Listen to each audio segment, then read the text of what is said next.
Hi and welcome to Swissquote's Daily Market Talk. It's Thursday, December 5th. The French government just collapsed, but the Euro traders can't care less.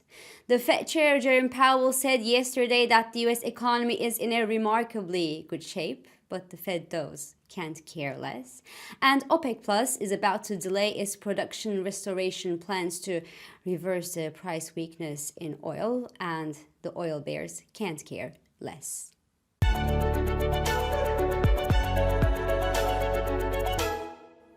So there are a few moments when I don't understand why the market reacts to a piece of news the way it does. And today, and this week, is one of them. Because the front page of the news is crowded with chaotic news from France, where Marine Le Pen teamed up with the leftists in France and took the French government down yesterday because none of these people wanted the French government to go ahead with the budget plans that are certainly strict, but that are needed to bring the French budget deficit toward the EU targets and on a sustainable path as well, ideally. And it's not that Michel Barnier didn't succeed in his role, but no one will, with Le Pen's national rally holding the biggest share of the pie in the French parliament, a pie that it shares with the leftists who, don't want any of these measures to be put in place either.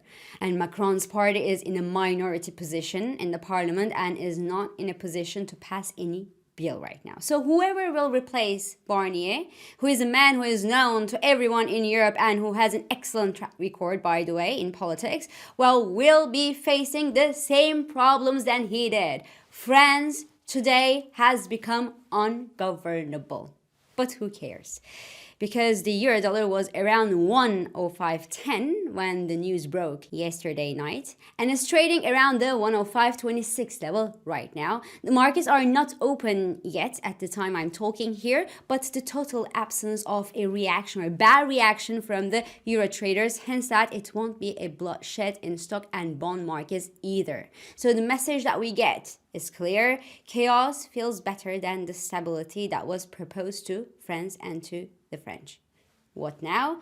The uncertainty in France will grow and the pressure on Emmanuel Macron to cut his position will mount, but investors will eventually move on with their lives and look elsewhere, to the European Central Bank, for example, to decide what to do next with their positioning. And on that front, the ECB chief, Christine Lagarde, said yesterday that their battle against inflation is nearing completion, but not mission accomplished just yet. Indeed, the services inflation in the Eurozone remains sticky, near 3.9% level in November. The headline inflation ticks above the 2% policy target.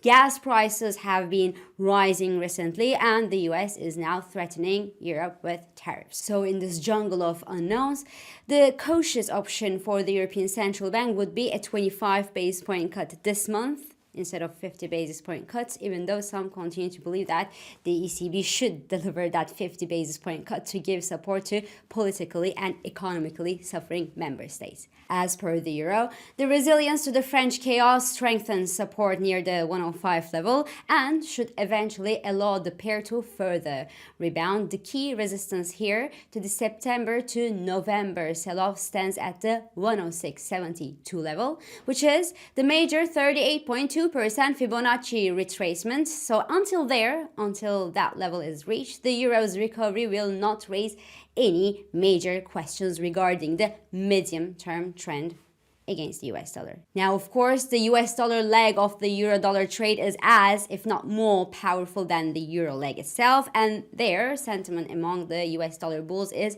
weakening despite the Fed members' cautious communication. The Fed Chair Jerome Powell, for example, couldn't help but admit yesterday that the US economy is in a remarkably good shape right now and that the downside risks from the labor market have decreased. But his words did little, very little, to convince the Fed those to dial back their 25 basis point cut expectations for the December meeting. So the US 2-year yield, which best captures the Fed expectations, fell to 4.11% level yesterday as the services PMI and ADP numbers from the US came in lower than expected. Up next, Friday's official jobs data, which will, in my opinion, hardly derail the dovish Fed expectations, because a potentially strong NFP number last month will be disregarded due to the hurricane disruptions of the month before. So if that's the case, well, the US dollar should lose some more field against the majors, and the majors should continue to recover. And in this respect, well, the dollar yen continues to go up and down around the 150 psychological mark, but the Japanese yen bulls lack conviction that the Bank of Japan's rate hike this month would lead to a significant appreciation of the Japanese yen when the carry traders gently come back to the market to, well, benefit from this comfortable rate differential between the yen and the higher yielders. December rate hike in Japan or not. In Australia, the lower than expected growth numbers defy the Reserve Bank of Australia's hawkish stance and boost the expectation that the RBA will cut its rates sooner than it says it will to counter the economic weakness in Australia. This being said, the country just printed its biggest trade surplus since February on improved exports, and if China could pull its head above water, the Aussie will certainly be among the first beneficiaries. But the problem is, China is now facing the same type of problems that Japan did for decades, actually, which is an unrevivable economy, unrevivable consumption. So the officials there said that they don't want a blind growth in China, but a healthy consumer growth, which is ideal, obviously, but investors just want growth, no matter how and where this growth comes from. They just want a blowout fiscal stimulus package from the Chinese government that won't come soon enough, unfortunately. So as per the Aussie, the hawkish RBA couldn't slow the sell-off that we saw in the Aussie lately since September, but a US dollar retreat should eventually help near the current levels. In the energy space, well, US crude fell 1.80% at yesterday's trading session after failure to clear the $70 per barrel psychological resistance. Even the 5 million barrel drop in US crude inventories last week couldn't bring the buyers in. Now, OPEC will announce its latest decision about what to do with its production restoration plans today. And well, first, they must announce more than a 3-month delay to attract the bulls' attention. And even then, the oil bears are waiting in ambush right now to sell the slightest stops into and above the $70 per barrel level. So the outlook in oil remains comfortably negative for now. Now, away from these problems, the S&P 500 just printed its 56th record high this year, as Nasdaq 100 jumped to a fresh all-time high as well yesterday. Amazon advanced to a fresh record as news that Amazon is now building a supercomputer powered by hundreds of thousands of its own Trainium chips to train Anthropic AI models, and that's obviously whetting investors' appetites. The latter will help Amazon reduce its dependence on expensive NVIDIA chips and could eventually serve the same purpose for some big technology buddies as well. Because the rumor has it, Apple is reportedly on board as a customer as well. So do NVIDIA investors worry about it? Not for now. The shares jumped 3.5% at NVIDIA yesterday to pass $145 per share level. But it is worth keeping an eye on the space because the big technology company stood for half. Yes, half of NVIDIA's revenue last quarter. And their ambition to build their own chips is obviously one of the major risks to NVIDIA's revenue growth in the future.